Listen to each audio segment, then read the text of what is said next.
పొదలకూరులోని శ్రీ వాసవి కన్యకా పరమేశ్వరి ఆలయంలో శుక్రవారం గర్భాలయంలో జ్యోతి స్వరూపంగా అమ్మవారు దర్శనమిచ్చారంటూ ఆర్యవైశ్యులు తెలియజేశారు. అందుకు సంబంధించిన వీడియోను చూపించిన వారు గతంలో ఇలాంటి అద్భుతం ఎప్పుడూ చూడలేదన్నారు.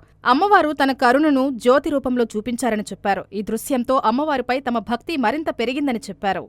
వారి జ్యోతి స్వరూపంగా మనకు కనిపించినటువంటి అద్భుతమైన సన్నివేశాన్ని తిలకించిన తర్వాత నేను నా సహచర మిత్రులందరికీ కూడా దాన్ని ఫార్వర్డ్ జరగడం జరిగింది.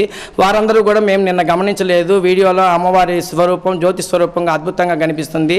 పరిసరాల్లో ఎక్కడ దీపం అనేది కనిపించకపోయినా కూడా అమ్మవారు జ్యోతి స్వరూపం కనిపించింది. ఎన్నో సంవత్సరాల నుంచి అనాదిగా చేస్తున్నాం పూజలు పునస్కారాలు, మాకెప్పుడు ఇలాంటి అద్భుతమైన సన్నివేశం కనిపించలేదు.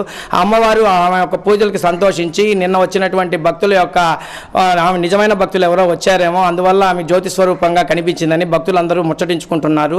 ఇలాంటి అద్భుతమైన సన్నివేశం జరిగిన సందర్భంగా మన దేవస్థాన కమిటీ వాళ్ళు ఈరోజు లలితా